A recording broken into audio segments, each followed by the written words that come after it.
Good evening. I'd like to call Hold the on, Hodge. Recording in progress. We were there, well, I was there for, You're good. Good evening. I'd like to call the Tuesday, March 19th, 2024 Board of Zoning Appeals training session to order. Please join me for the Pledge of Allegiance. I pledge allegiance to the flag of the United States of America and to the republic for which it stands, one nation, under God, indivisible, with liberty and justice for all. I'd like to do a quick introduction of the board members, starting to my left.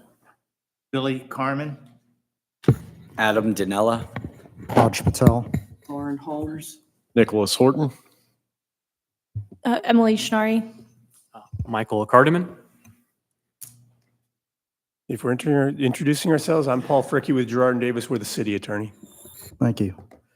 Michael, did you want to start your presentation?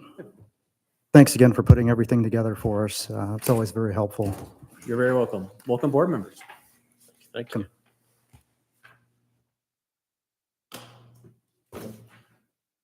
BZA training staff presentation. We want to start with architectural standards and the characteristics of the rural Milton overlay. And you can see from the map, the green is the largest area in the city. And it's also the area where pretty much 99% of the variances granted over the last 3 years are located. Sure, there are commercial variances that have been granted in the past, but the majority of the variances are within this overlay district. Here are the allowed building materials. Horizontal clapboard siding, brick, stone, approved by the city architect. Vertical clapboard is permitted on buildings built to look like barns. The brick shall be hand molded or tumbled to create the appearance of old brick. Now, here are some prohibited building materials. Metal panel system, reinforced concrete slab, aluminum, vinyl siding, plywood, mirrored glass, cast smooth concrete masonry, or plain pressed wood or corrugated steel. We wanted to provide examples that were denied in the past, and this one is from 2019, where an accessory structure, as you can see from the arrow right here, was an existing covered horse riding arena. They received a variance from the Fulton County Board of Appeals in 2000 to have a covered equestrian riding ring, which is 70 by 200 feet, closer than setbacks allowed at the time. In 2018, the homeowner enclosed the covered equestrian riding ring with 20-foot high metal walls and a concrete slab floor without first receiving ComDev approved permits. The applicant submitted a variance for the Board of Zoning Appeals in 2019, which was denied by the BZA. Here's the before shot showing the openness of the covered riding arena. And this is what it looks like after, as it was enclosed.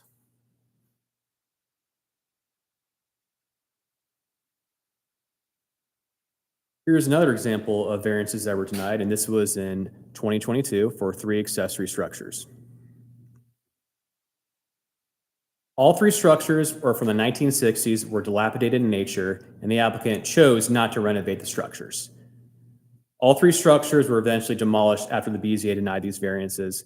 We thought this is a good example because wood is clearly an allowed material, but if it's not kept in good condition or is dilapidated, you have the authority to make the determination of not granting a variance. Now let's go to the other side of variances granted.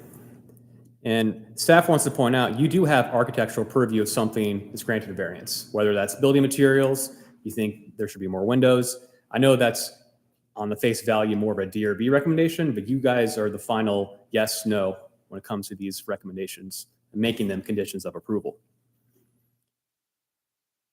This specific variance granted in 2022 was for a garage addition, and you can see what they did. They had the same exact materials and look to make it almost seamless from what's existing from a single car garage to a double.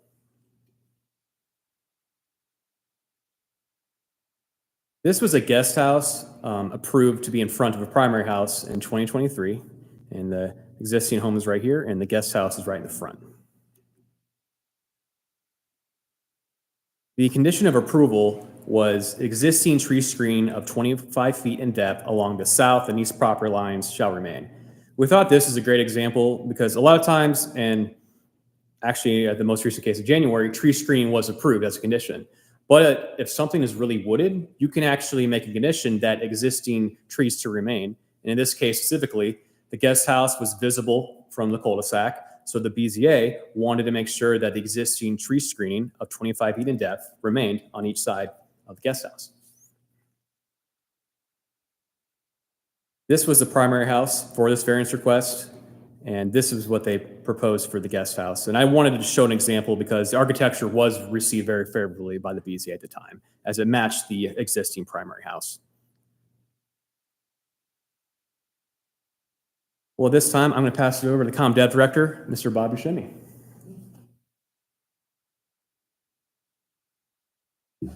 Good evening.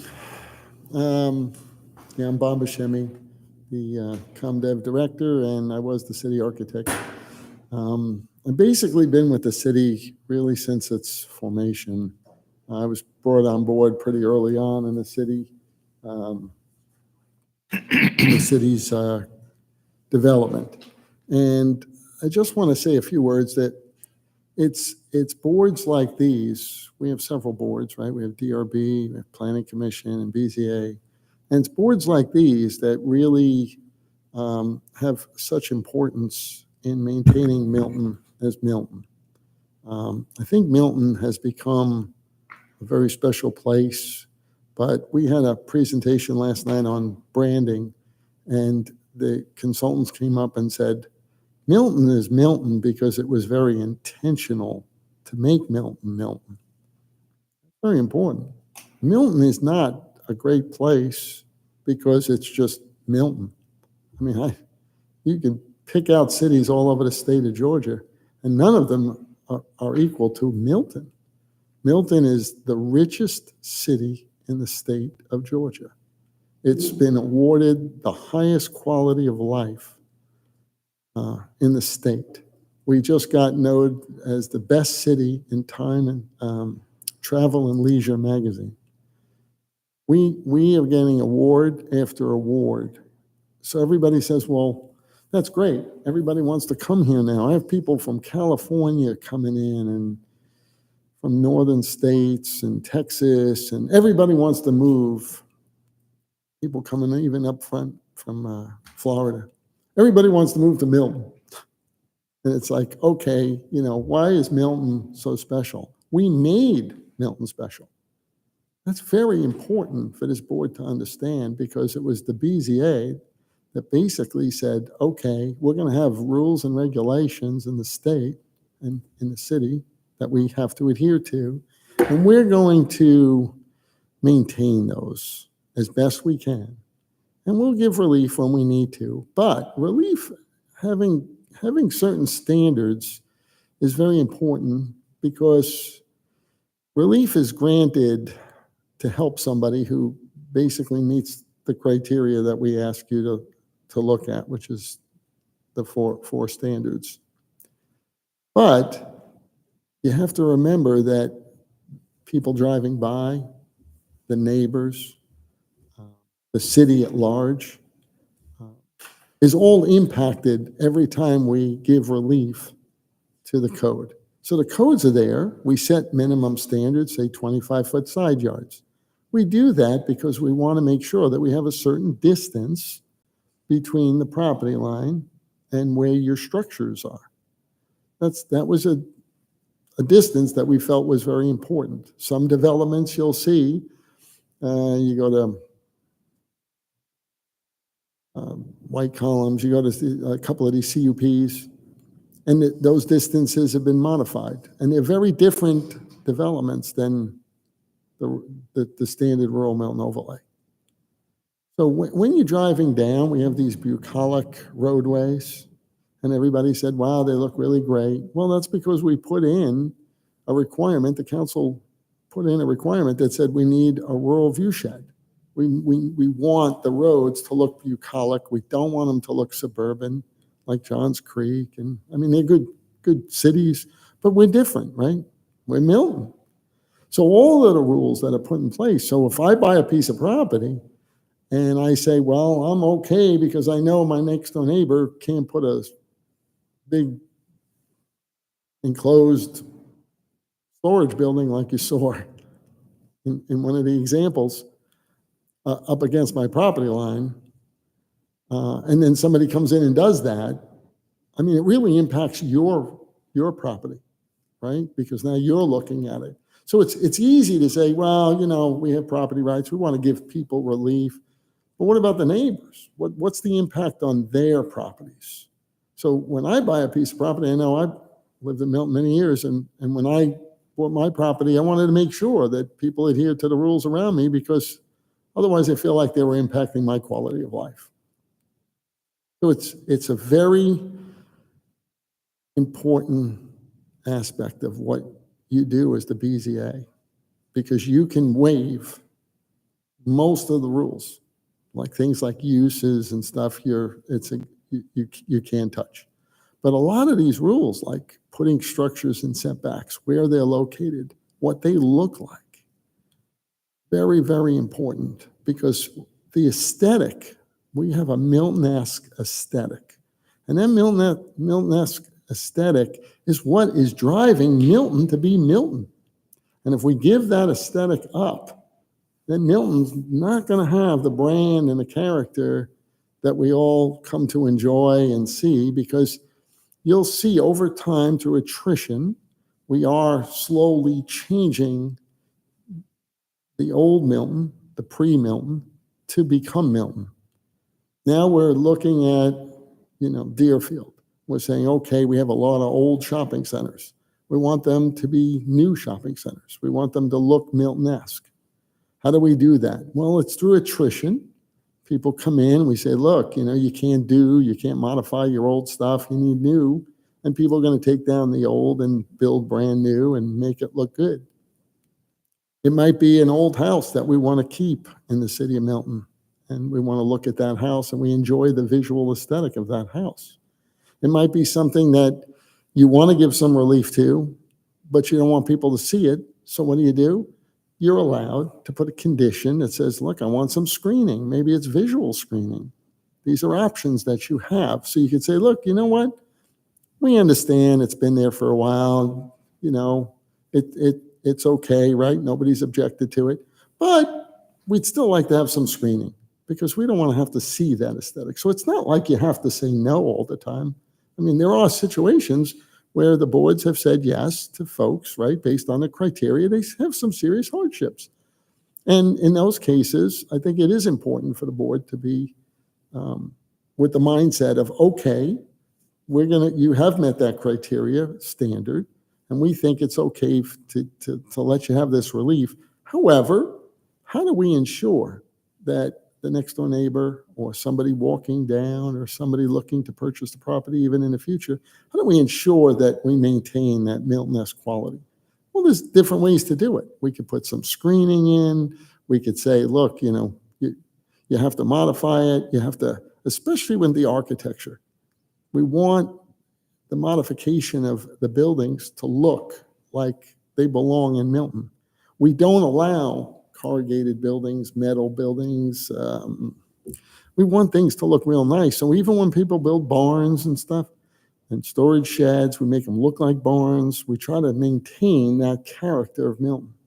So it's really, really important to maintain that architectural aesthetic, because honestly, if a building is 25 feet or 20 feet, most people to the visual eye might not notice the difference between 25 and 20, but they certainly notice the building. So if you look at the example, all of a sudden that person, the next door neighbor, came in and said, wait, I have a building that's all metal. It's a big storage shed, and I mean, I didn't move here to stare at that.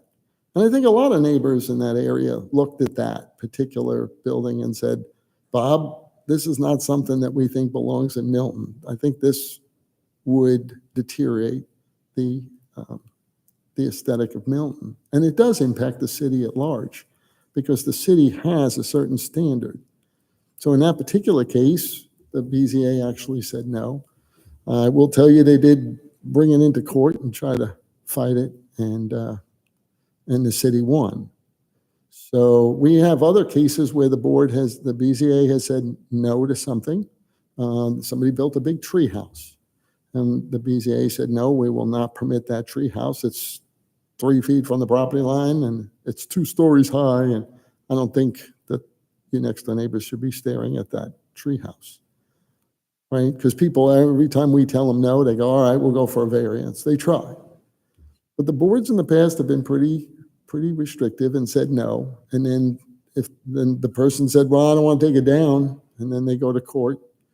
And then the judge says, no, you have to take it down. And thinking that particular case, they even moved it. They might have taken it down or they moved it. Actually approved conditions. Yeah, with screening, and they moved it. So I guess what I'm saying is it's very important, because I understand, everybody has property rights, but we also have rights as a community as a whole. And so the whole idea of all the rules are to protect the city as a whole, right? I mean, that's why the rules were put in place. So it's the person who's, maybe you give them a variance, they sell it, somebody else moves in. It could change hands. They could develop the properties next door. They can cut, even trees, unless you put a condition in, if there's existing trees, like Michael was saying, unless you say those trees have to remain, somebody can come in 2 years later, cut down all the trees, and then the next door neighbor says, wait a minute, I didn't see it in the past, that's why I didn't object. Now I'm seeing it. So that's really not fair. We had one case where the BZA approved the barn, and then they said, but it's closer to the property line than it should be. So they said, well, you can have storage behind the barn, between the property line and the barn. So instead of it being 25 feet, we agreed we'll make it 15 feet, but you can't put anything in the 15 feet, no storage. And then 3 years later, new owners come in and they start storing all sorts of stuff in the back because they don't want to see it. So they put it in the back of the building. And the next door neighbor says, wait a minute, that's not fair. I remember the BZA case and wrote us a letter.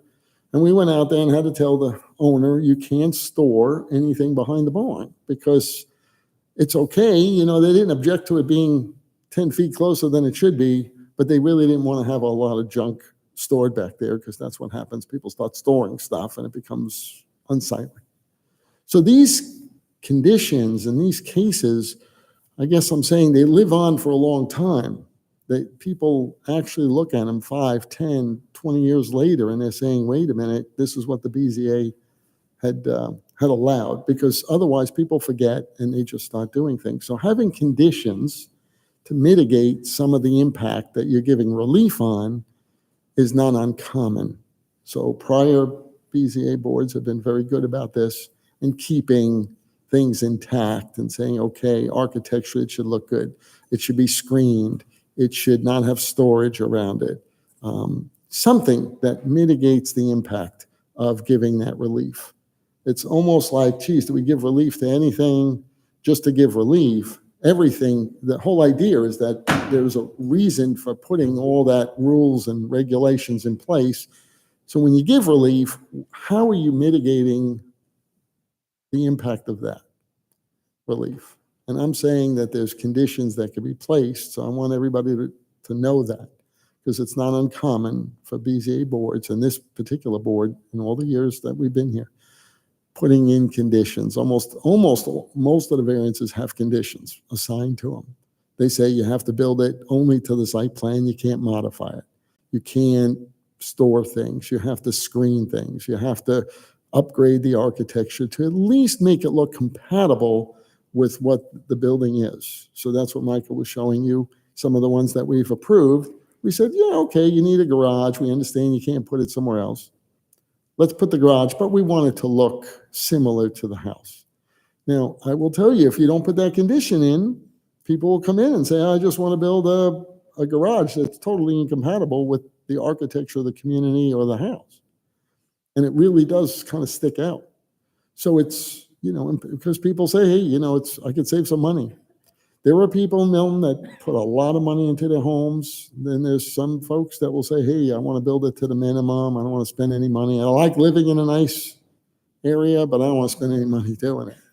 But money in and of itself, right, is not one of the criteria. So I want to make sure that when people come to you and say, oh, this is going to cost me an extra $5,000, That's not one of the listed criteria. So you could ask legal, and they will tell you that economic hardship or burden or investment is not one of your criteria. Your criteria is the criteria that's set to say, we have certain rules and regulations. How do we mitigate that? Now, we're giving the relief, right? We're granting relief. You could grant that relief if you feel it's meeting that criteria. However, if it costs a little bit more money for somebody to kind of compensate for the relief you're giving them, that's nothing you should be looking at saying, well, wait, it's an extra $2,000. I don't want them to pay $2,000. So just give it to them. Because in the end, the overall impact to the community will be felt a lot harder. So it's again, look at Milton as Milton. It's total impact. Everybody kind of is very happy that Milton is an elite, beautiful community. It's maintained. I will tell you, we have a very educated population here, very invested group. Everybody's reading things, knowing the rules. Everybody's out there. It's a really well-crafted city and community. We have great projects going. We put a lot into it as staff. We really try to make sure that we're working with everybody, help them, really give them service that they never received, say in Fulton County, which was one of the reasons we became a city, right? Because people felt like they weren't being heard and that the zoning wasn't there. I mean, why did the city of Milton fall?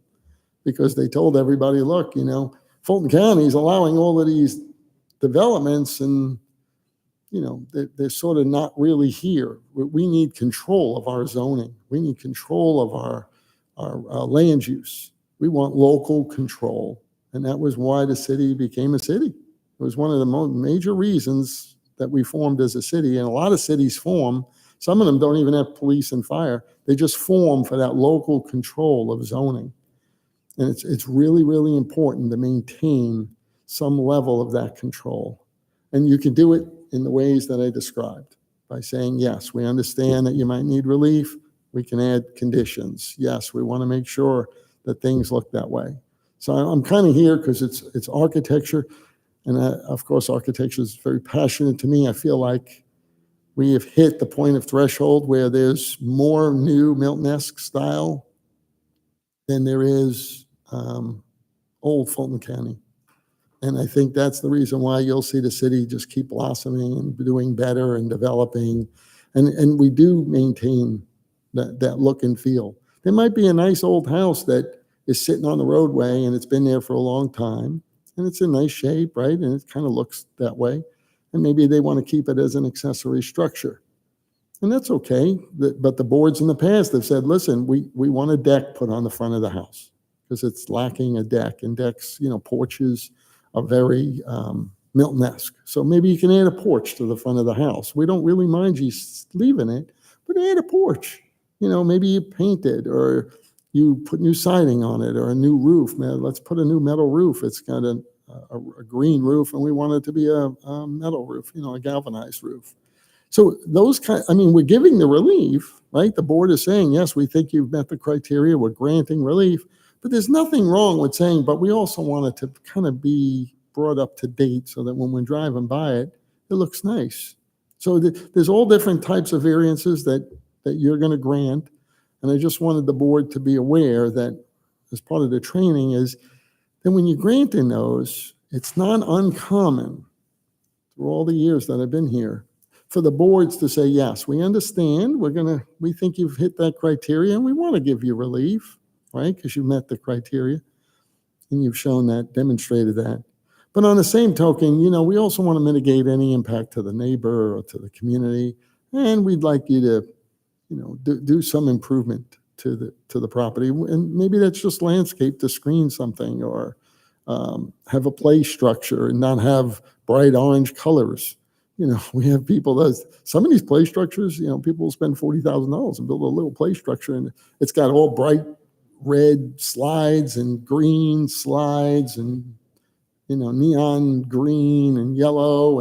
And I've seen the board in the past say, look, we don't mind you putting the play structure closer to the property line, but it has to be subdued colors. we want all browns and tones that, the next door neighbor is not going to stare at it and see a bright yellow slide coming down or something, or maybe limit the height of it because people say, hey, you're closer to my property line, now it's 3 stories high or 2 stories high. I mean, can you make the play structure, once I remember growing up as a kid, play structures just with like 2 poles and a swing. I bet you everybody on here remembers that. And now they're like elaborate play structures. So when somebody says, I want a play structure, it's not uncommon for you to say, let me see what it looks like. Or to say, look, we're granting this variance. We'd like you to show us more details of what the storage building is going to look like. Or if you have a barn and it's closer than the 100 feet, the boards in the past have said, well, you can't have any doors that open adjacent, facing the property line that you're imposing. So you say, okay, I'll let you have the barn instead of it being, they demonstrate they meet the criteria.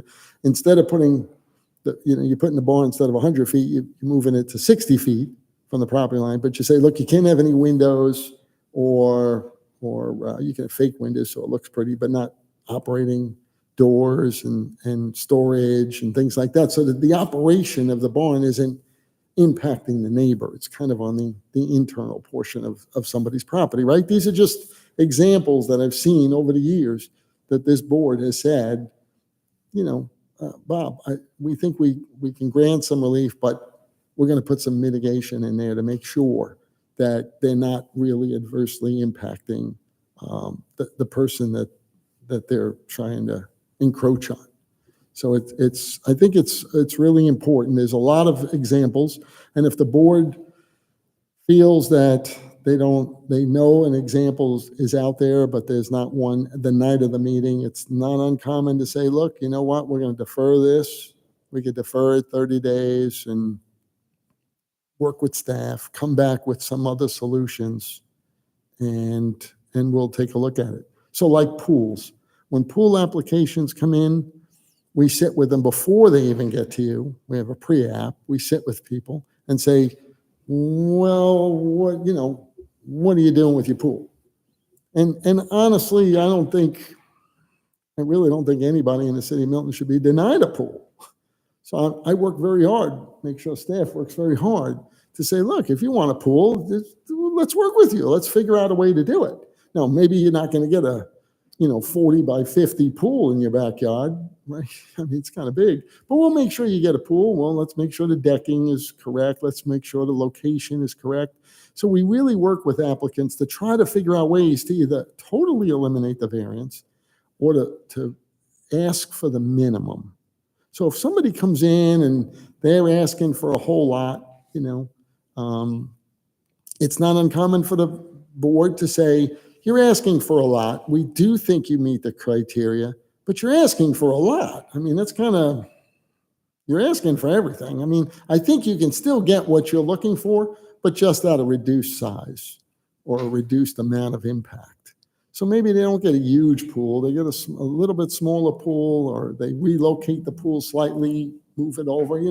Nobody wants to build anything in their immediate backyard. They want everything on the peripheral. It's like, put the structure way in the back, or put the pool way in the back, or, let's build a retaining wall that's 18 feet high. Those are huge impacts on the adjoining property.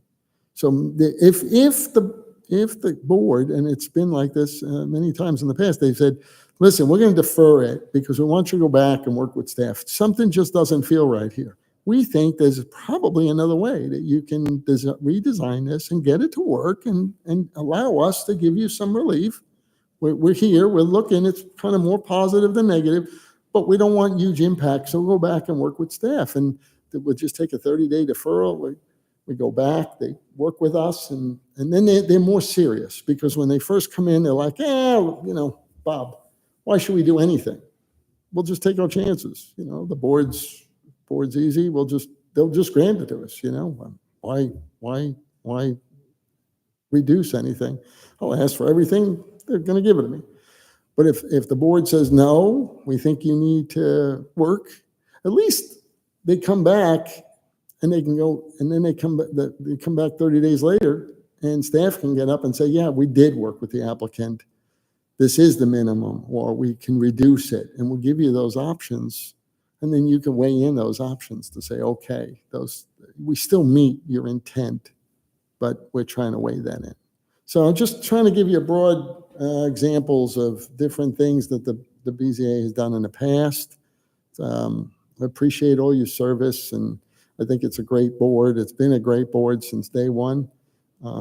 There's a lot of continuity with the boards over the years. They pass things from one group to another, and so far everybody's been real Milton-esque and keeping Milton. And so I want to thank everybody for that, because it's very important to maintain Milton as Milton. Does anybody have any questions or anything on anything? It's just Bob, I wanted to add basic one training. thing when we discussed deferring a application. It's important for the board to give the applicant feedback and say, these are the things that we're looking for as potential things to adjust or change within their plan before they come back to the next meeting, because then it hones in and gives them direction on what is realistic that would get approved potentially. That's correct. That's a great point. I mean, trying to give direction, let them know what it is.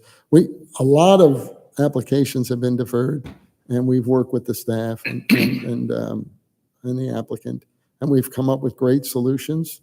And then the applicant's more open to accepting those and saying, okay, and then they come in and it's sort of say, okay, we've met all the criteria that the board has mentioned and staff has done, and everything is there. And then it's real easy for the board to say, okay, this is great. You met the criteria that we were looking for. Thank you. And kind of, move the application on. Remember, it's a variance. So, and this board has been pretty tough on some people because they felt that they did not meet the criteria and have voted no. And people have said, okay, they have the right to appeal. And several people have tried to appeal, and the courts have always upheld the decision of this board.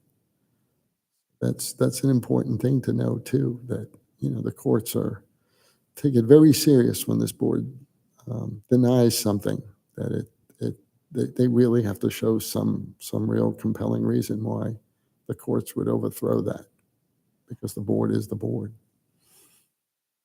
So it's, anybody else have anything? Or okay, I think you just have one application tonight, so that'll be pretty easy. I'm not running over time. No, you're good. Yeah. Good? Yeah. Okay. So Thank if you, nobody Bob. has anything else, I'm done. Thank you. Thank you. It's very helpful. Yeah. Thanks. All right, you good? Yeah. Paul, you're up. Paul, you good? And give a little topper. Oh, go ahead. Yeah, I got a presentation too. Oh, okay. Yeah, the PowerPoint's already up. Oh, good. Should I stay for it? Absolutely. Bob, you've probably seen this 3 or 4 times. You've been around. Yeah.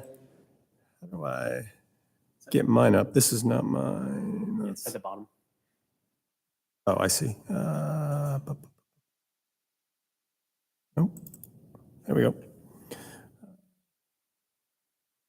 All right, this is set up. I've got about half an hour. Usually I wind up having to cut it short at an hour. So I'm going to try and kick through this a little bit quicker, try to hit the high points. I will have, staff should be able to print this out or provide you electronic versions of this so you can make a reference to it separately if you want to. I'm covering kind of 2 aspects. One is, what is your substantive role here? And the second is kind of procedural. How do you go through a meeting? First of all, you run based on your bylaws. Those are the rules that you act under. Basically, there's 2 types of things you're going to hear, which are called primary variances, which is what you typically consider as the variance that comes to you. There's different types of variances that you might see some subtle differences with signs and with stormwater stream buffer cases. They have slightly different text about what your factors and considerations are, but those will be pointed out to you for each one of those cases. But those are all considered the variances. You also hear something in the code referred to as a secondary variance. What that really is is it is a review of an administrative decision made by Michael or Bob. Formally, it's probably Bob as the director, and potentially other directors if it relates to zoning decisions. But it's an appeal of a decision. It's handled a little differently. You basically decide if they have properly interpreted the code. But that's what if you hear a secondary variance, I consider an appeal of an administrative decision. A lot of jurisdictions will call it that. If you hear the term quasi-judicial, there's a difference in the law between what's a quasi-judicial decision and a legislative decision. Quasi-judicial is what you do. It means you take a set of facts, apply a set of rules, which are your factors and considerations that you apply those to the facts and decide whether they should get the variance or not. That's basically a quasi-judicial process. Legislative, which is more like the rezonings, is just someone wants to do this and you decide if that's what you want to do. That's what the city council does. They're more legislative or quasi-legislative decisions. Big question that always comes up and occasionally we remind people is the question of, does a grant or denial of a variance in any particular case set a precedent that has to be complied with going forward?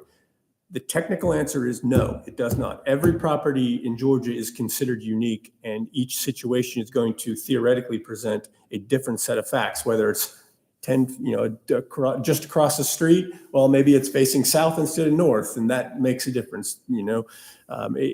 Every property is unique. That being said, it is also incumbent on you to apply your rulings consistently. You take into account each property, but if the relevant factors with respect to a particular parcel, if each one of them square and they just want to put the same size house in the middle of their property and there's one particular aspect about it, I would expect that the conclusions you reach would be the same because you're presented with the same important set of facts. That being said, it's not because it's a precedent, it's just I expect that you would reach the same result based on the same facts.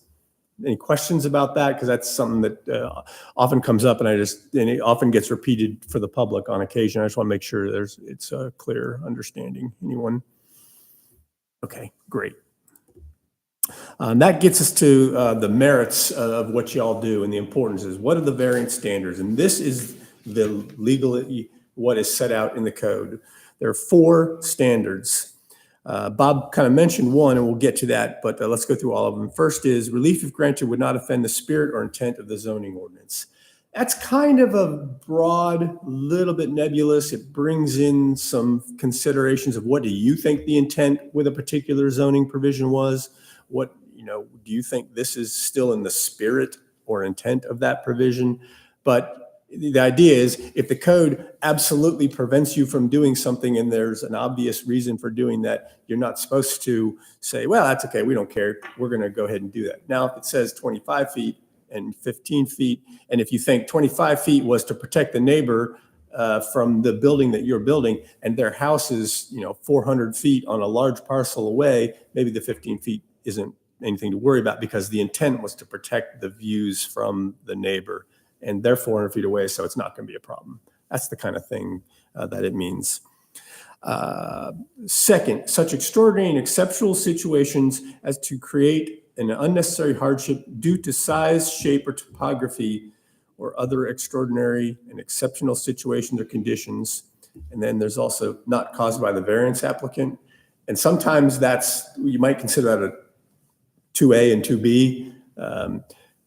But this is where there's some question. It brings up the point that Bob mentioned about the monetary impact. Now, I will say, to say that monetary impact has no bearing isn't quite right, because if it takes away all monetary value and they cannot develop unless they spend, $1 million to put in, a shed because they'll have to pipe a stream and do all sorts of things, there may be a situation where it's probably an effect of we can't develop, as opposed to it's going to cost me a lot to develop. But generally speaking, you'll hear arguments that, well, it will make my property more valuable if I can do this. Like, yeah, I'm sure adding a pool will make your property more valuable, but if you can't add a pool, it's not necessarily a hardship. if you can't make your guest room as big as you want or put it in front of the house, just because it'll be more expensive to put it in the back than in the front because it's steeper.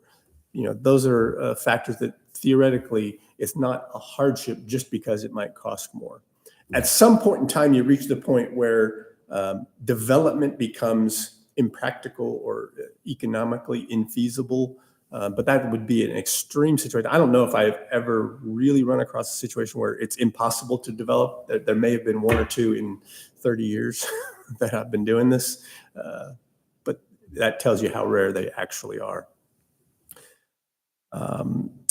Third one, let me say, not caused by the variance applicant. That is something that it does come up. If someone built a house and then comes back later and says, well, now I don't have room to put an addition somewhere else, that's where you kind of look at it and say, well, if you had designed your house, a certain way originally, this wouldn't be a hardship.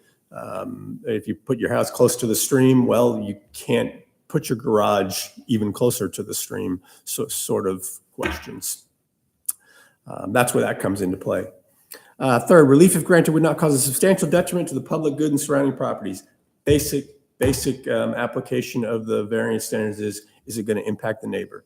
These are the big areas where conditions come into play, but the standard says, if I let you do this, I'm not going to harm someone else in letting you do that.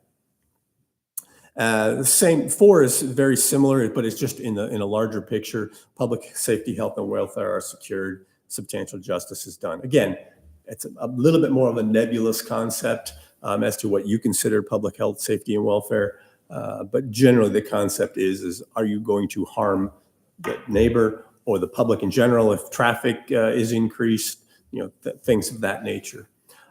Before I step away from those are the 4 most important things that you're going to apply for every variance. I'd be happy to answer any questions you may have about those standards and how you apply them, if anybody has any. All right, I'm going to kick through. These are some ones that's just some slides that were set up before. They go through the same issues. You heard hardship is based on size, shape, and topography. Basically, this kind of shows a little bit of how size might impact the requirements and the conditions you apply. That'll look at the shape. If you have an odd shape, it might make sense that it's hard to fit a reasonable house into that little place unless you set it back further or closer. Topography, there are hills in Milton, and it definitely can impact where it makes sense to put a property.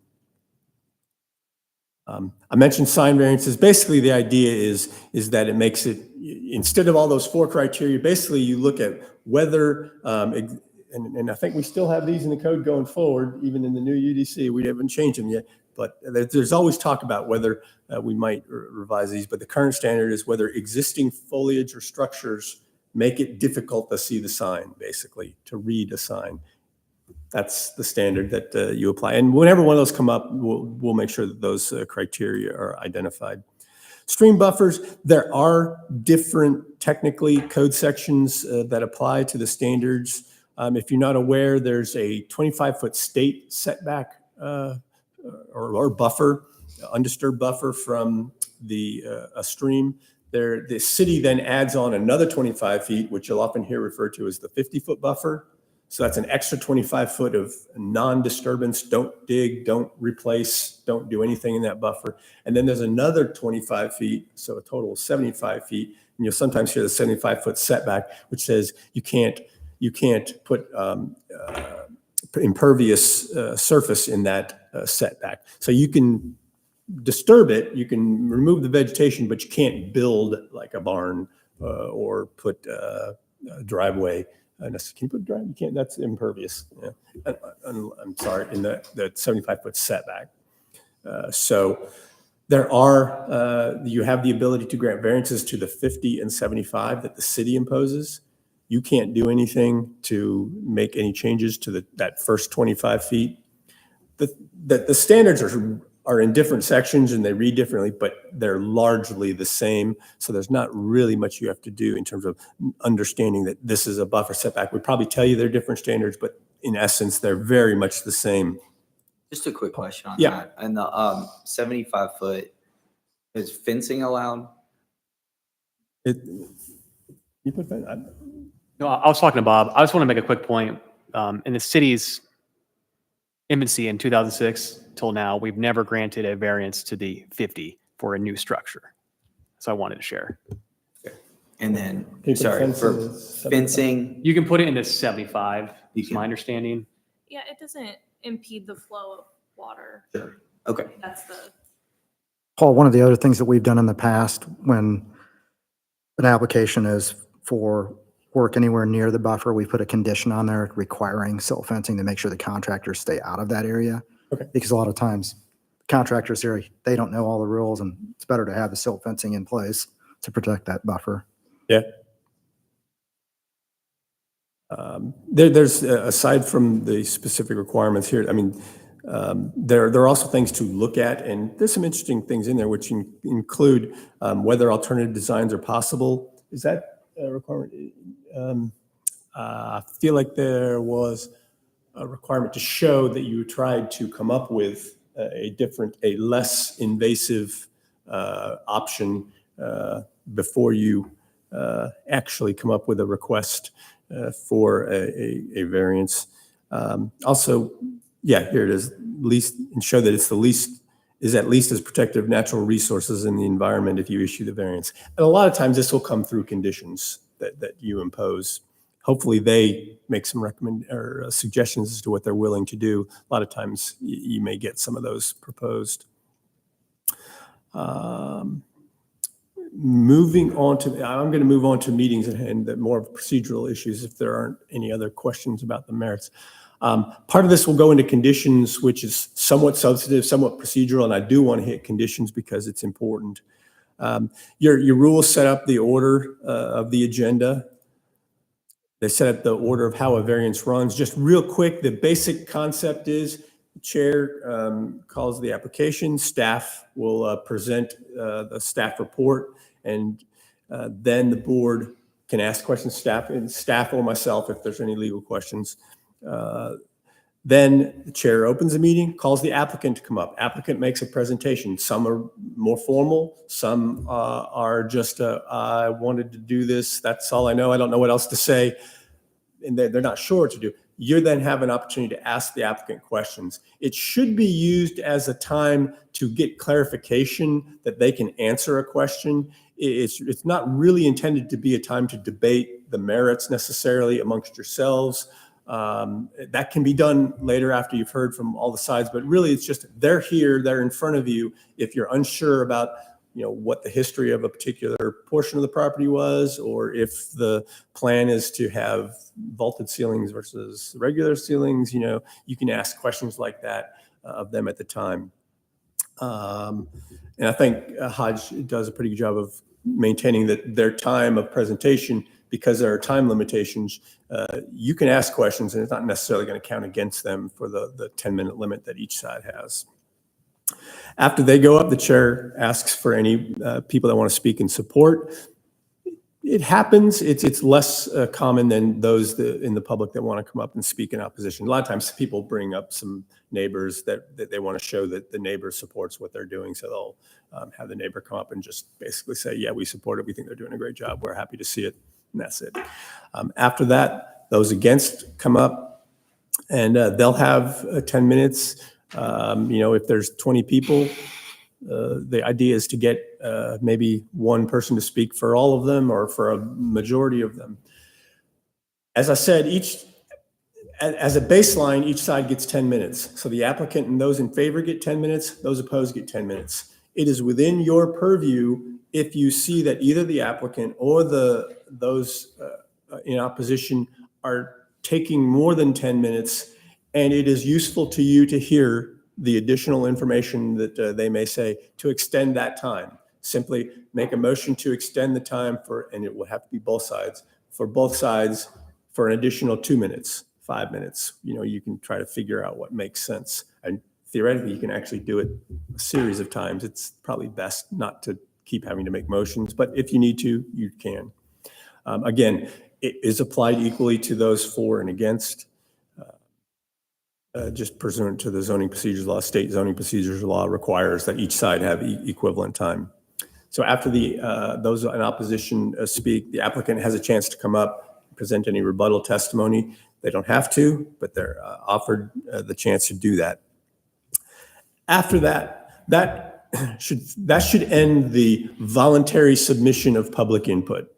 So people in the audience shouldn't be calling out, let me say something, I've got something, one more thing to add. That closes the public input portion, except for you have the opportunity to ask questions. You can call the applicant up to ask questions. You can call someone who spoke in opposition and ask questions.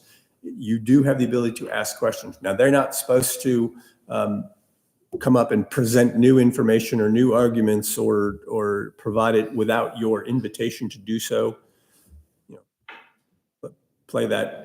There's no hard rule about how that happens, and y'all have, I just got a pretty good way of handling whether or not we're asking questions or taking new information at their request. But just for purposes, that's the intention is just to allow the board to get more information after having heard everyone and what they need in order to make a decision.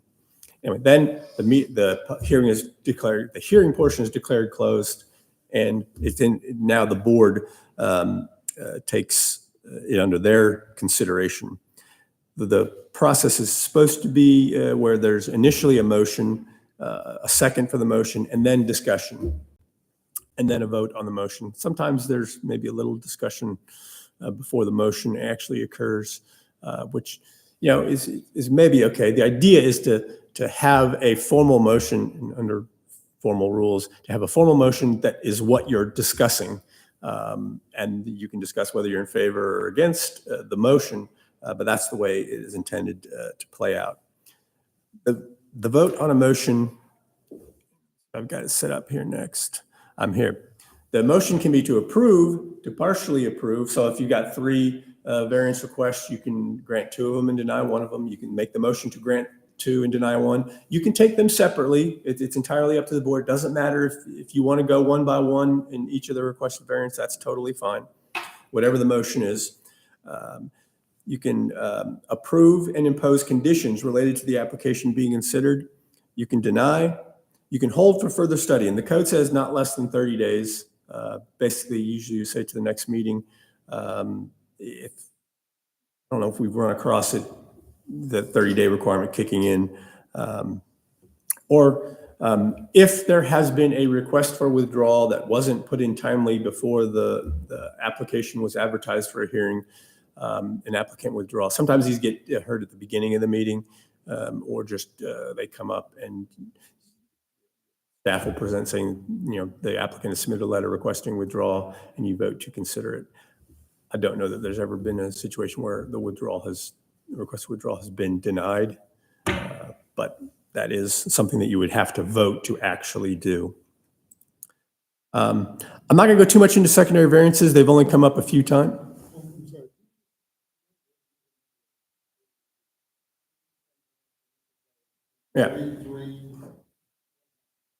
Yeah, and I would pull my, basically the event, a tie vote winds up being the failure of the motion, which means if there was a vote to approve without any conditions and the vote was say 3-3, then the vote would be considered a failure of the vote and a new motion needs to be made. A new motion could be motion to approve with conditions. It could be to deny and see where it goes. So that's the way that would be handled. If you get to the point where there are intransigence in the parties, neither it's 3 in favor, 3 against, 3 against, 3 in favor. On any sort of motion, then what you probably need to do is move to postpone the decision to the next meeting and hopefully have an odd number and maybe the member who wasn't present is at that meeting. But you do need to attempt to make a decision. And Let me finish this, and I'll get back to you if there's any esoteric little nuances on that.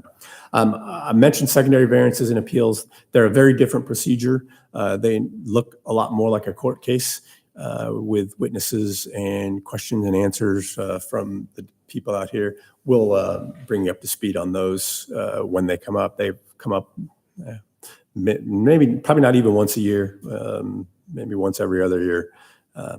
So it's kind of more important to get that when they come up. I mentioned the process by which this board acts. The only way this board can take formal action and be the will of the board is to make a motion and have that motion approved.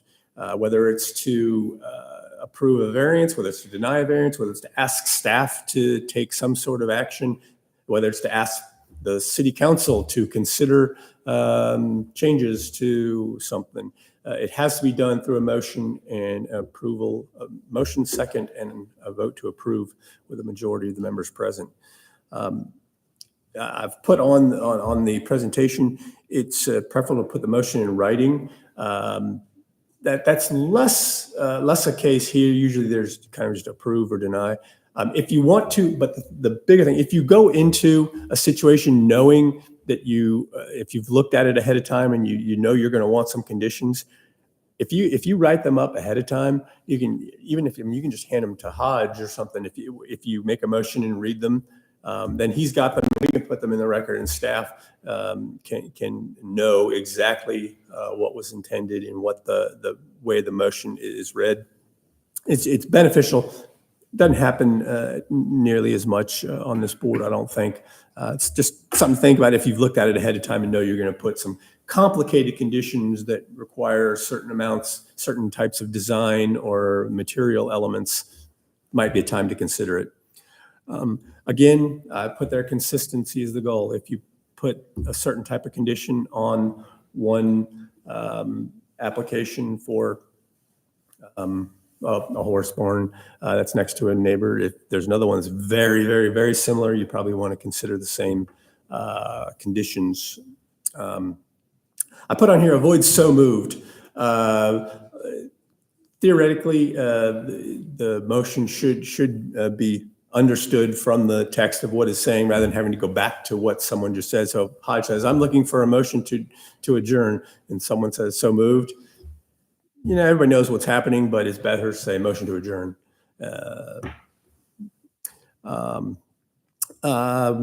In the motion, formality is, it should, in your instances, it should be motion to approve the application or motion to deny the application, and then you can describe in what else may go along with it, as opposed to, I vote we accept. That's the one thing that I've heard is, I move that we accept the application.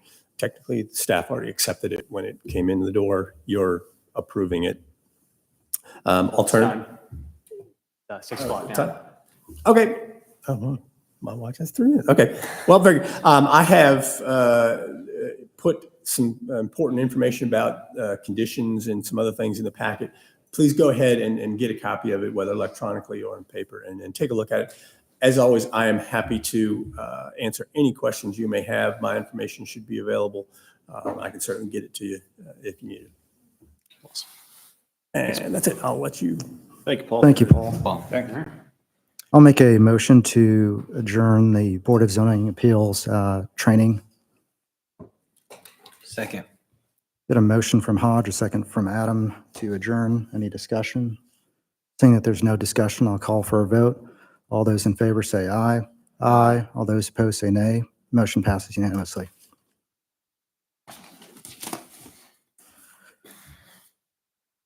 On to our 6 o'clock meeting. I'll call the meeting for the Milton Board of Zoning Appeals for Tuesday, March 19th to order. Please join me for the Pledge of Allegiance. I pledge allegiance to the flag of the United States of America and to the republic for which it stands, one nation, under God, indivisible, with liberty and justice for all.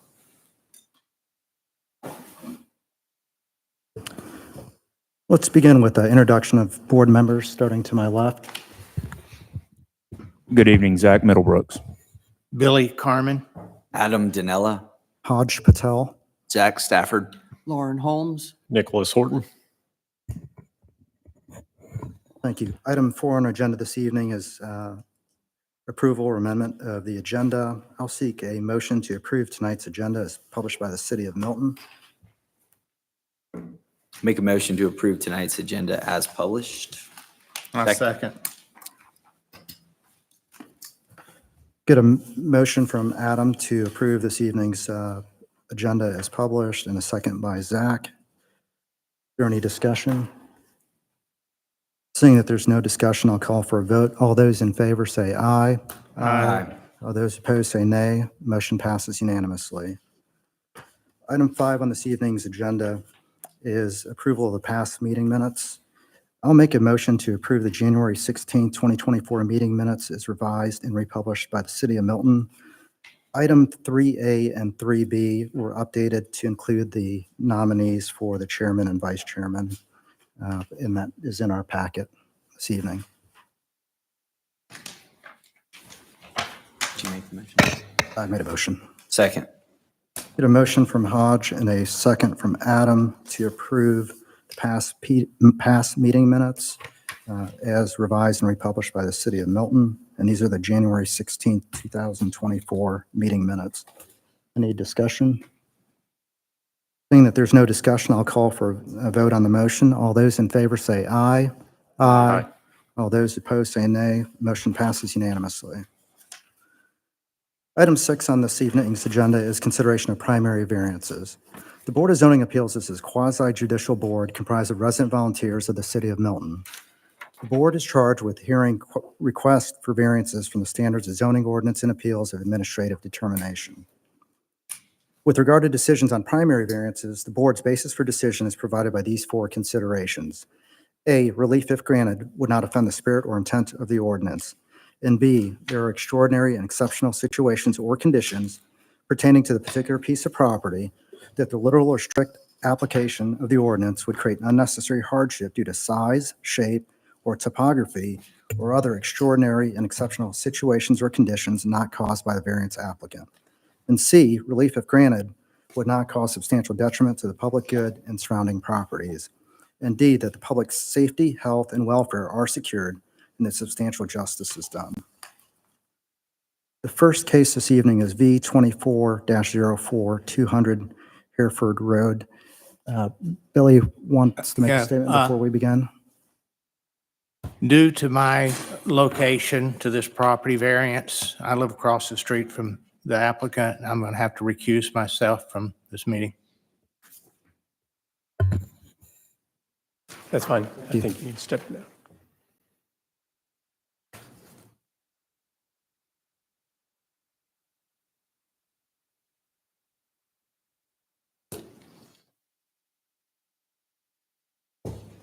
Michael, will you please present V24-04, 200 Hereford Road?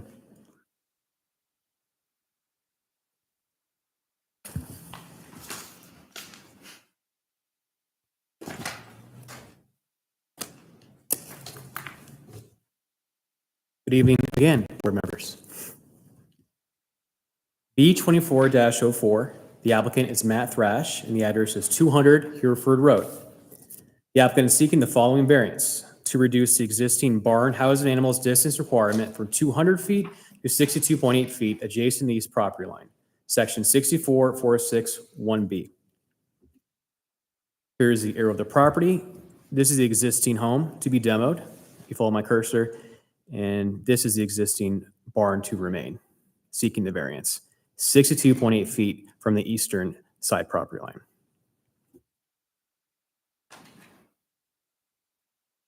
The site is a 5-acre parcel located in the 5-acre estate subdivision as shown in Exhibit A. The property is zoned R2 and is located in the State Route 9 overlay district. AG1 zoning to the south and T4 zoning to the east, which is form-based code. If you follow my cursor, this is Highway 9 right here.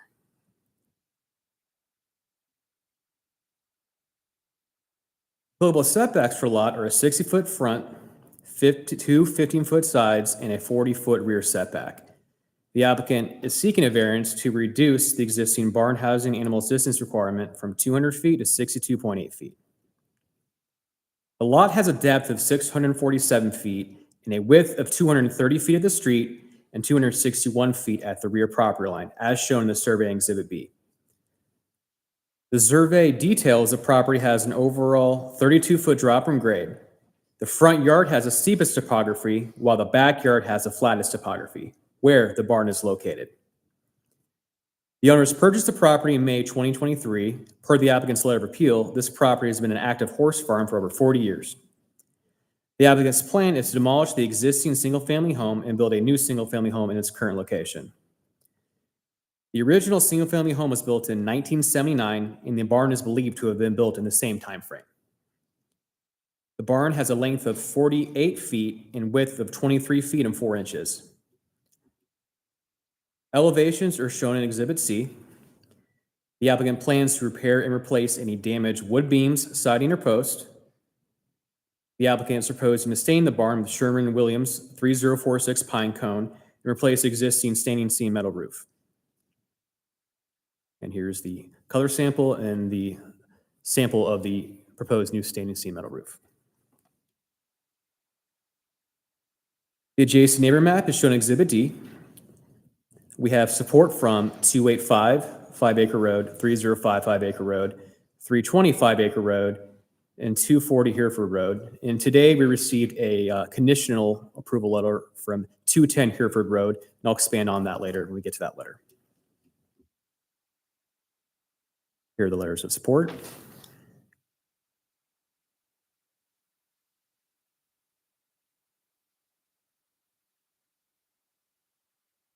This is 325 Acre Road, and they are the most impacted neighbor as they are closest to the variance request. And one of their comments in the letter of support was they did not want a commercial horse business at this location. I want to point out to the board, R2 zoning does not allow that, so it doesn't need to be a condition. R2 zoning prohibits a commercial horse business. And this is a letter that we received today, this afternoon, supporting the variance conditionally.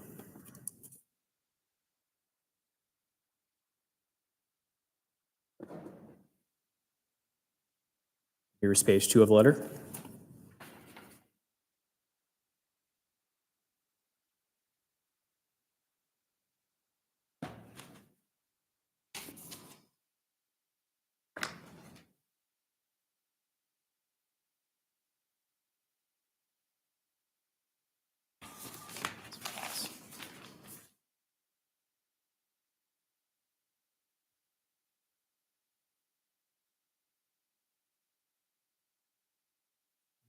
Good. Let's move on to side photos. This is a view to the north across the street and view to the south. A vantage point from the back of the barn looking towards the rear of the property. And you can see how flat it is where the pasture land is of the property.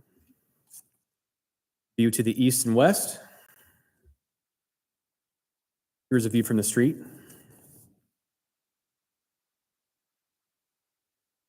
And some more photos of the barn.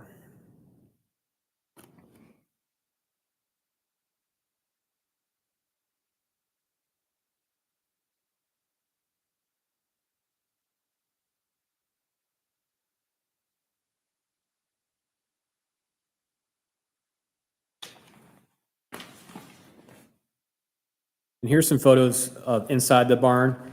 It has a concrete slab, but where the horses are located, it's just dirt with some hay on top of it.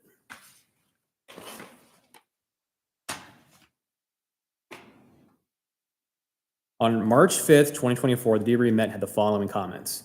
DRB recommends approval of the variance request. The board acknowledged that the barn housing animals predates the incorporation of the city and that there is a great distance from the existing barn to any single-family home located on other property. One board member inquired if the barn was demolished, could it be rebuilt?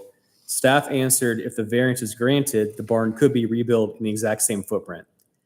It was also discussed that the applicant obtained support from a neighbor to the west, and the applicant replied he had reached out to the neighbor, but has not officially received support in writing. And we received that this afternoon, conditionally. If approved, staff recommends the following condition. per the survey from GADA Survey and Design Incorporated, received on February 5th, 2024 by the Community Development Department. Any questions for staff? Michael, do you know if there's an active homeowners association within this subdivision, or is this something you would like me to ask the applicant? I'm going to defer that to the applicant. I'm going to lean towards no based off the age of the subdivision, because it was platted in 1979, but I'll defer that answer to the applicant. The sewer main that runs through the middle of the property, does that have any effect on the property itself? Is that just underneath and shown on the survey? So we actually looked into that and thought this question might come up. We contacted Fulton County. The sewer easement exists, but there's no actual sewer under that easement. So in 1970s, it was proposed to be sewer, but now we have a layer of protection over it, which is they're in the no sewer map location, so they couldn't do sewer. Long answer, but just an easement and there's no pipe under it. Any other questions for staff? Thank you, Michael. I appreciate it. Thank you. We'll have a combined 10 minutes for the applicant to make an opening presentation, public comment from anyone wishing to speak in favor, and a closing statement from the applicant. There will also be 10 minutes for public comment in opposition. Will the applicant please come forward at this time, state your name and address for the record, please?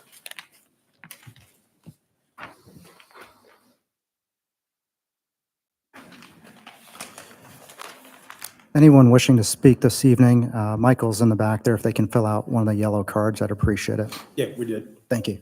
Yep. Matt Thrash, the home builder. This is Marty Marchman. He's the designer of the home, and we're partners in this project. We're representing Fina Galloway and Ellen Ferguson on this matter. They had been looking for this piece of property for 5 years, and they finally landed on this because of the equestrian availability, meaning the barn, so on and so forth. Was not aware at the time when they purchased it that we would be having to go through the variance application due to there's some confusion about whether it was zoned agricultural versus R1. Initially, it was understood that it was agricultural, so it wasn't come into play. So that's why we're here.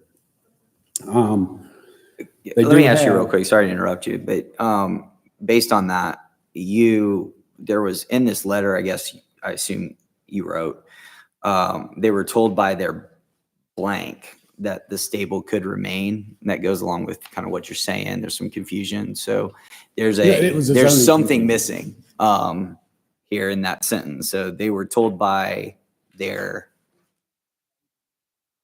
Real estate agent. Okay. That's okay. Yeah. I appreciate it. That's what I was trying to fill in the blank there, especially why you jumped on the confusion I'm part. sorry. So I got you. Now I'm clear. Gotcha. Thanks. Okay. So where we feel that it's deserved is it's 1, they did not cause the need for the variance. It was already existing. So they're just trying to get around it. They didn't build the barn and are asking for forgiveness, so to speak. They just want to keep the barn. It meets all the requirements on 3 sides with the exception of the 1 side. So it's very close to meeting all the necessary requirements to go forward. They do have intention of, you saw the pictures, of making the improvements to bring it up to the necessary, visual as the house that they plan to build. So it won't look dilapidated. It'll look like a brand new structure when we get the remodeling, staining and everything done. And they don't feel that, the intent is to meet all the requirements of a Milton structure.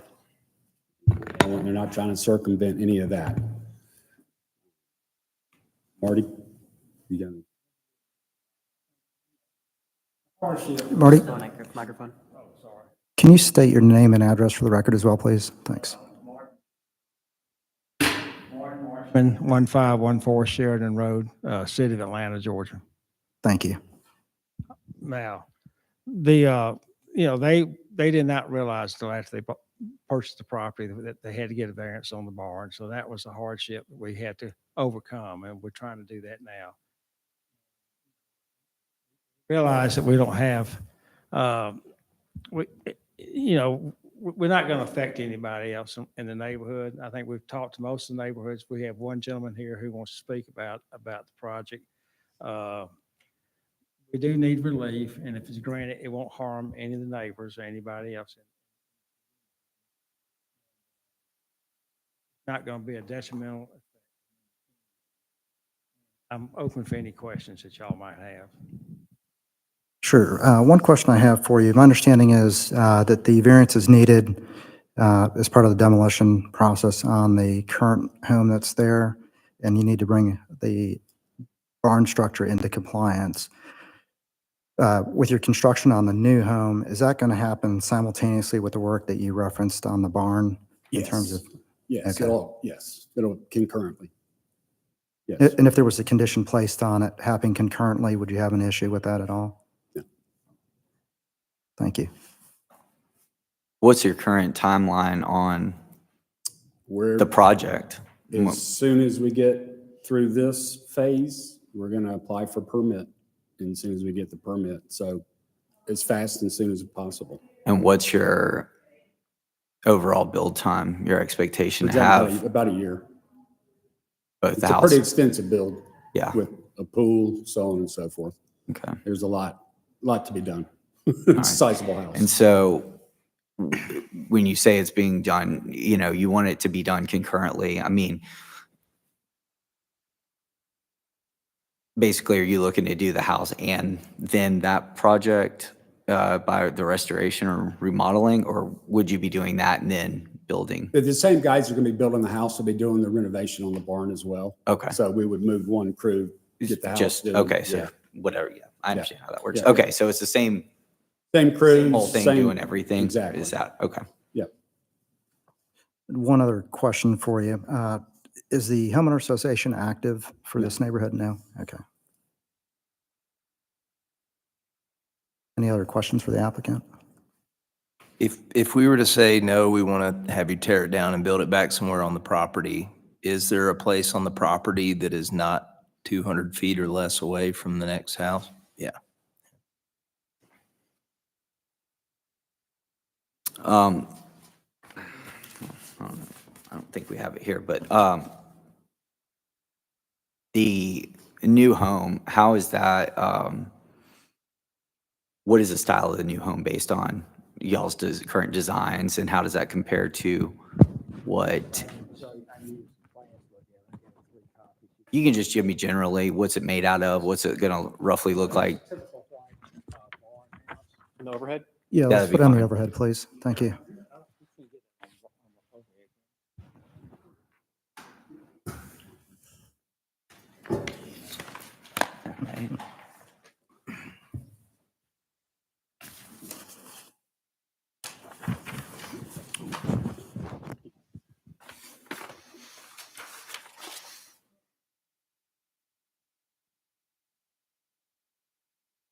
Obviously the front, And what's the color scheme that y'all intend on using on that project? white, what you're seeing a lot of now. Mhm. The white and black with some cedar accents. And based on the location of where that home is planned, would a variance be required for that home or, okay. Any other questions for the applicant? What's the color of the barn? They picked a pine cone. Look at this right here. The main reason for staining it is because we're going to be adding some new components, and that is a very rustic barn at this point, and we'd never get it to match. So to make everything blend, it'd be necessary to stain it. Yeah, because I thought I saw on this plan that said you were painting it black. Brown, red. No, it's going to be a stain. Okay. Pine cone, I think it said. Yeah, pine cone's the color. Pine cone. I got that. Any other questions for the applicant?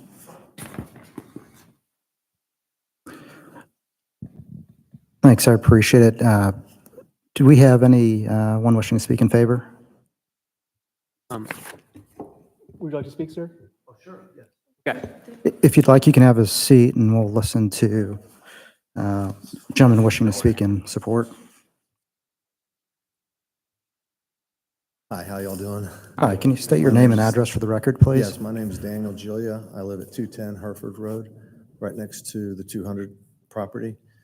And I sent a letter in just kind of outlining our thoughts on it because we have had history there for 40 years. And all we're really asking is we're in favor of everything going on here. We just would like to have some assurances that there won't be cows out there populating the property because we had an issue really that was a health-borne issue for 3 cows that were out there. And so we'd like for some agreement between us all that, horses are great. We're just trying to avoid cow population out there because of the size of what they leave. And then they generate a fly population that continues to propagate the whole area. We've had that problem before. So that's kind of our main request. And that's kind of where we're at. Thank you. Okay. Any questions for us? Yeah, I appreciate it. We did receive your letter in our packet today. Yeah, I mean, we're in favor of everything. We're just trying to get some clarification. Okay, Thank you. thank you. Anyone else wishing to speak in support? We have 2 comment cards from the owners. I'm not sure, Paul, is that a conflict to have the owners make a comment? Not a conflict? Okay. Yeah, go ahead. Hi, Trifina Galloway, Ellen Ferguson. Hi, can you please state your address? 12, well, it will be 200 Hereford, but it's 1255 Beach Haven, Atlanta. Our intent is to have horses on the property. I currently own 2 horses and the plan is to bring them to the property. So that's, that would be the intent for the barn. I mean, the intent, we bought the property thinking that the barn, we were going to keep the barn. We've been looking for many years for a property, to find the right property. We feel we found the right one, and we didn't know about the variance on the existing barn, obviously. And our intent is to have horses. But you're allowed, because it's 5 acres, there's other neighbors who have who have llamas and pigs and other animals. We don't intend to have those, but I mean, our intent is we bought the property for horses, but at the same time, we feel that it's not a homeowner's and there are no rules as to what animals you can have. I don't have any intentions of having anything other than horses, but in the letter being asked how many dogs we have and things like this, I mean, I think it's irrelevant to the fact that we're here for a variance about the barn. We're not here to discuss animals. Well, they do coincide, so that is something that can be considered and But there should is be nothing- considered. there It's is a stable nothing. for horses, so. Yeah. It's a stable for horses, and there's nothing that any of the neighbors have other animals that are not horses that are allowed. Kathy is one neighbor who has pigs and llamas, I think. You said you have 2 horses. How Yes. many horses do you intend to actually keep on the property? The 3. You can't, if I take one horse to a horse show, you have to have horses are herd animals. You can't leave one horse alone. So if they're both retired, then there'll be 2 there. If I'm still showing one, there could be a 3rd because I need to always have 2 horses there. Are there cows in the neighborhood now? I don't I think so. understand pigs and llamas, but Not there We are know no there's pigs and cows. llamas and chickens, but I don't know about The previous owner had a cow for a short term because she was cow. taking She care was of. cow sitting. She was cow sitting for a short time for someone. She told us that she had a cow at some point. Thank you, I appreciate it. Michael, is there anyone else wishing to speak in support? There is not. Anyone wishing to speak in opposition? There is not. Sir, you have about 4.5 minutes. If you'd like to come up and make any closing statements, you're more than welcome to do that.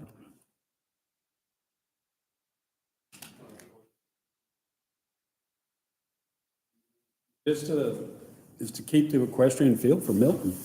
And that's what they're trying to accommodate in requesting the variance.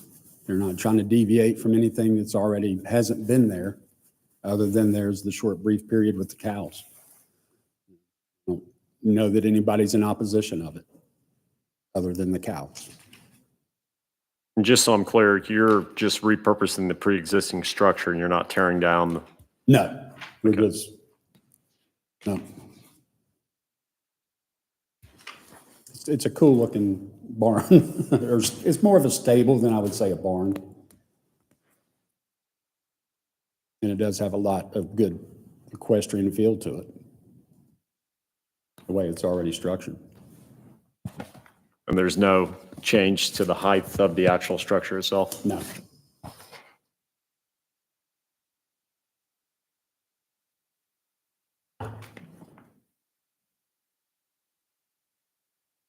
And are y'all planning on storing anything on the outside of that building? No.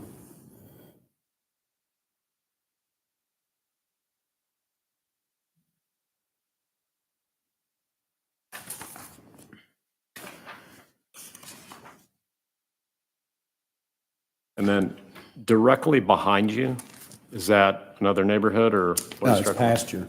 Spear pasture? Yeah, it's probably,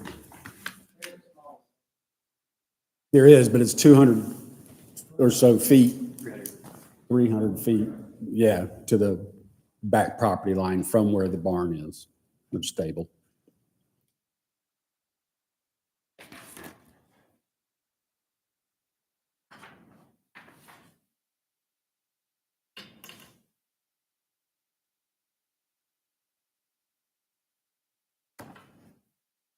Nick, did you have another question? Or you're good?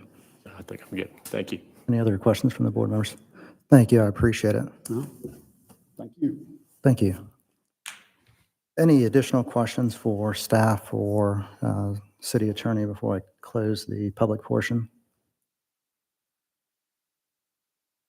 I will close the public portion for V24-04 200 Hereford Road to reduce the existing barn housing animals. Distance requirement from 200 feet to 62.8 feet adjacent to the east property line. Make a motion on this case. Good question. Michael, I've closed the public portion. I need to open it back up. We need to just make a ask motion. Michael a question. Yeah.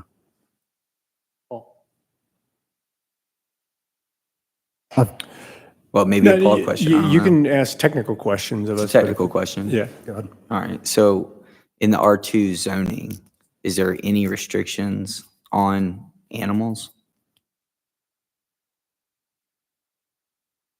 Give us 1 second. Technical question. No, that's fine. Yeah, I mean, what does the code say is fine. Technical. Yeah.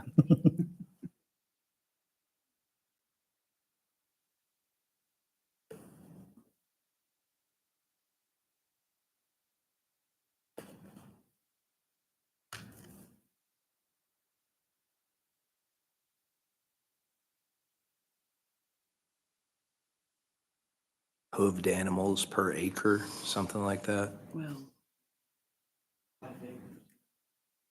But how much pasture is it?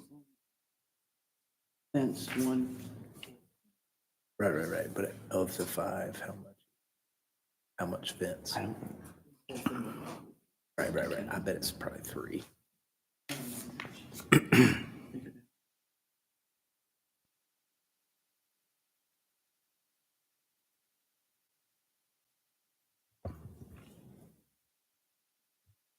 The specific section in R2 does not specifically detail which animals are not prohibited. So my interpretation is the same as the definition of animals, which is bovine, chickens, and horses. Here's, Are allowed use. Correct.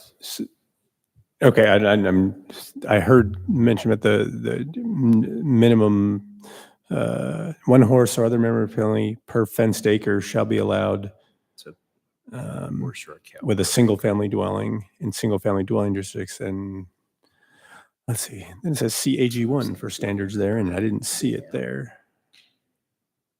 Know if there's separate requirements in AG1. We can keep looking. I know that there's not a minimum acreage for horses in AG1. I know that for sure. Yeah, I do know that. Best practice though is 1 large hooved animal per acre, whether it's a cow or a horse. Anything smaller than that doesn't really.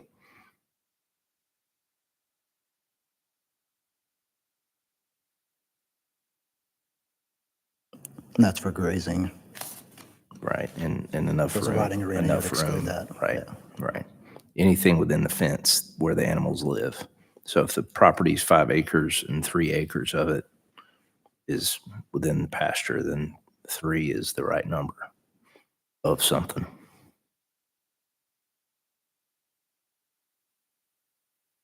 Not finding anything else Okay. specific to it. That might be farmer code though. Yeah, figure. It acts somewhere, So something. I'll Yeah. close you're done with your question? Yeah. Okay. I'll close the public portion, V24-04. Existing barn housing animals, distance requirement from 200 feet to 62.8 feet, adjacent to the east property line, with a couple conditions. One is per the survey from Gaddy Surveying and Design, Inc., received on February 5th, 2024 by the Community Development Department. The second is going to be a series of conditions. The following improvements to the barn housing animals shall be completed in conjunction with the new home being built and shall include a minimum of the following: replace the existing standing seam metal roof, install new gutters and downspouts, repair or replace damaged wooden siding and beams as needed, and stain the exterior of the barn. Second. Get a motion from Hodge and a second from Zach on V24-04, 200 Hereford Road. Open it up for discussion. Since I made the motion, I'll take it first. The barn and the home were both built in the, I believe it was the late 70s.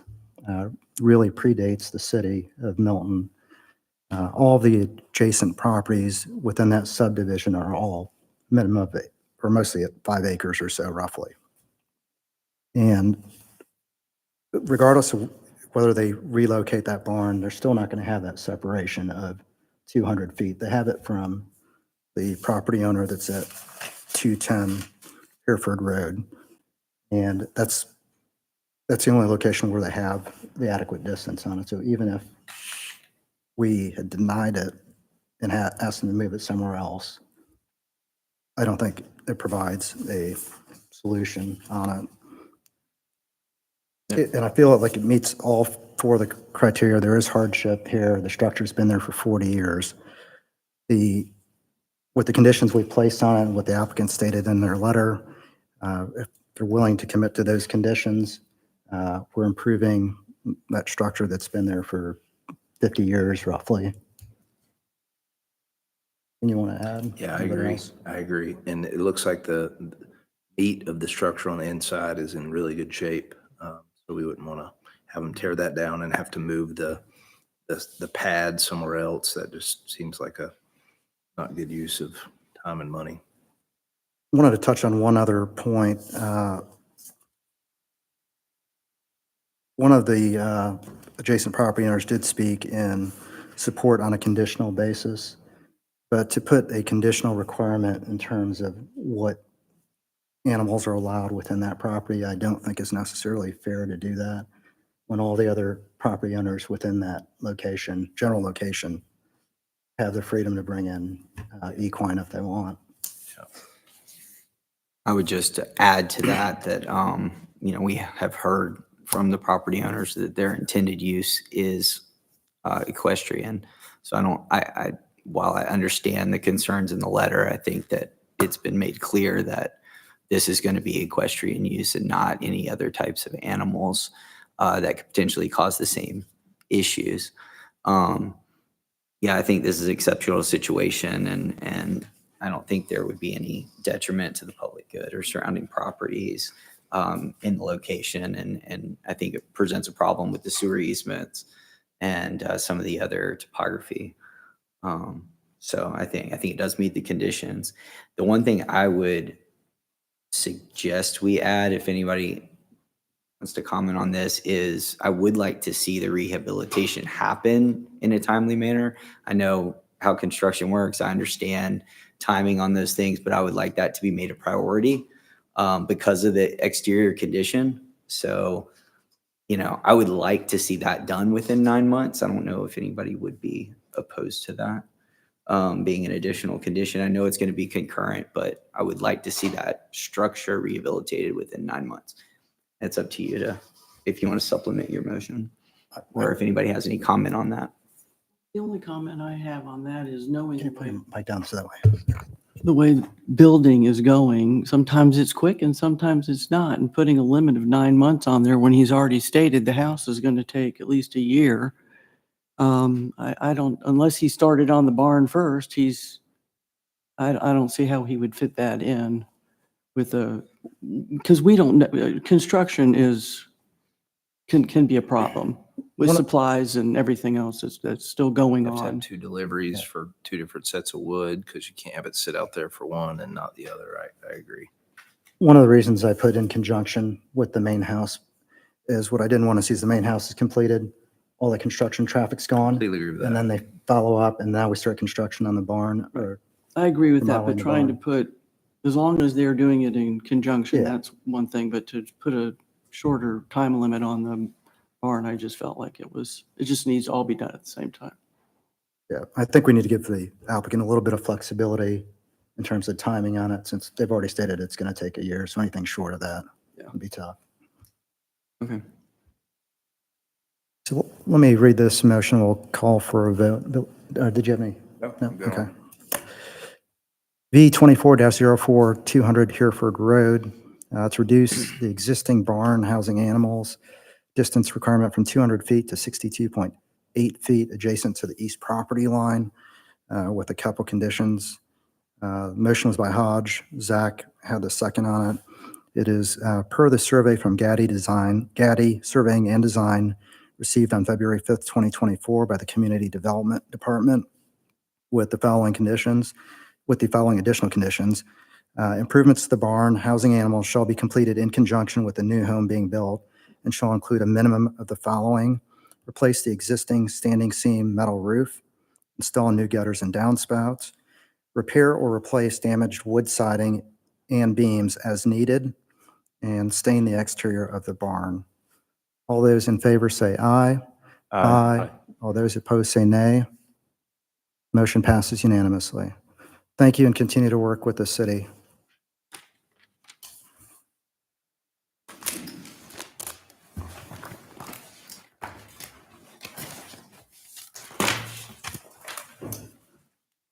Next item on our agenda this evening is consideration of appeals and secondary variances.